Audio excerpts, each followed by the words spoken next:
Shalom saudara terkasih dalam Tuhan. Bahagia dan sukacita sekali bisa berjumpa kembali dengan saudara melalui program Renungan Harian Channel 5M bersama saya Pendeta Ong Handoko Kurniawan. Sebelum kita mendengarkan program Renungan Harian ini, terlebih dahulu saya ingin mengajak saudara untuk sama-sama berdoa. Bapa kami yang di surga, dikuduskanlah namamu, datanglah kerajaanmu, jadilah kehendakmu, di bumi seperti di surga. Berikanlah kami pada hari ini makanan kami yang secukupnya, dan ampunilah kami akan kesalahan kami, seperti kami juga mengampuni orang yang bersalah kepada kami.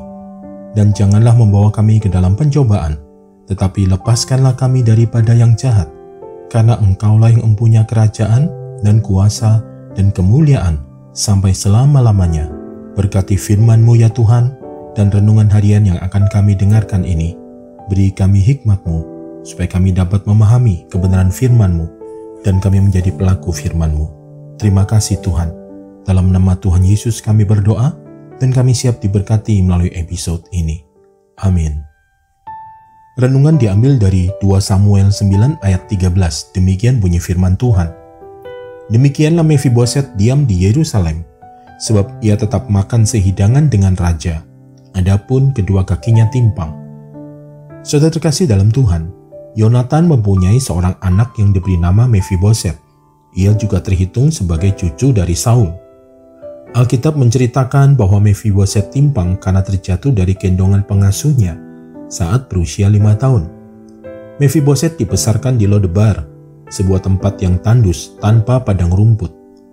Nasib Mephiboset tidak selaras dengan statusnya sebagai cucu Saul, anak Yonatan, yang merupakan sahabat karib Daud. Kondisi hidupnya yang memprihatinkan tercermin dari ratapannya yang menyebut dirinya seperti anjing mati, binatang najis yang telah kehilangan nyawa. Pada suatu hari, Daud yang merupakan Raja Israel dan juga sekaligus sahabat ayahnya memanggilnya ke istana. Mengingat kasih dan persahabatannya dengan Yonatan, ayah Mephiboset, Daud memperlakukan Mephiboset sebagai salah seorang anaknya. Harta milik hak-hak Mephiboset dipulihkan. Selanjutnya Mephiboset menetap di Yerusalem, kota damai sejahtera, dan senantiasa makan sehidangan dengan raja. Saudaraku terkasih dalam Tuhan, keadaan Mephiboset bisa dikatakan mewakili kita semua, orang-orang yang timpang akibat dosa. Kita yang telah terbuang dari hadapan Allah akibat dosa dan tinggal di Lodebar, menjalani kehidupan yang gersang tanpa pengharapan. Seperti halnya Mephiboset, kita juga tidak ubahnya seperti anjing mati, karena upah dosa adalah maut.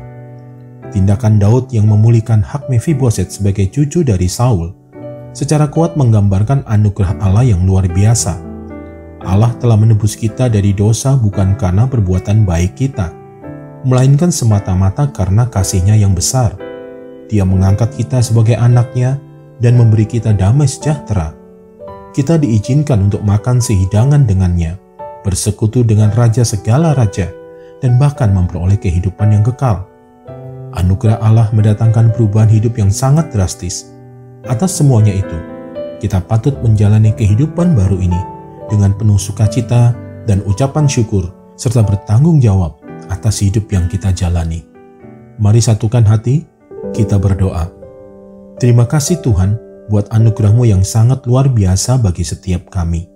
Kami yang dahulu orang berdosa, namun oleh karena anugerah-Mu yang besar, hidup kami diubahkan.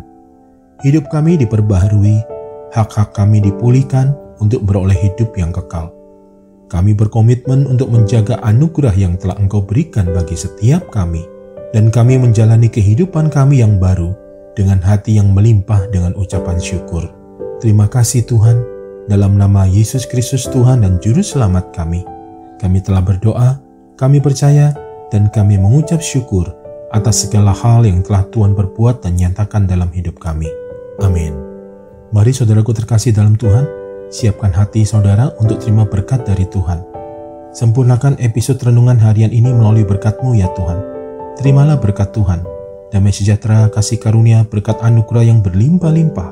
Di dalam nama Anak-Nya yang tunggal, Yesus Kristus Tuhan dan Penyelamat kita, di dalam persekutuan yang indah, yang manis bersama dengan Roh Kudus, memenuhi kehidupan setiap kita, saudara dan saya saat ini, bahkan sampai Maranatha, Tuhan datang kembali menjemput kita, dan kita semua akan hidup memerintah bersama dengan Dia sampai selama-lamanya. Yang percaya telah diberkati oleh Tuhan melalui episode ini, mari bersama-sama kita katakan, amin. Saudara terkasih dalam Tuhan, demikianlah pesan Tuhan melalui episode ini. Jika saudara diberkati, jangan ragu untuk membagikan episode ini kepada para sahabat dan kerabat saudara, sehingga dengan demikian semakin banyak yang bisa diberkati. Terima kasih untuk dukungannya. Terus doakan channel 5M, kiranya senantiasa jadi berkat. Sampai jumpa di episode berikutnya. Tetap jaga kesehatan saudara, sehat selalu, dan senantiasa aman dalam perlindungan dan pemeliharaan Tuhan yang ajaib. Doa dari saya senantiasa menyertai saudara dan keberadaan seluruh keluarga saudara. Tuhan Yesus memberkati.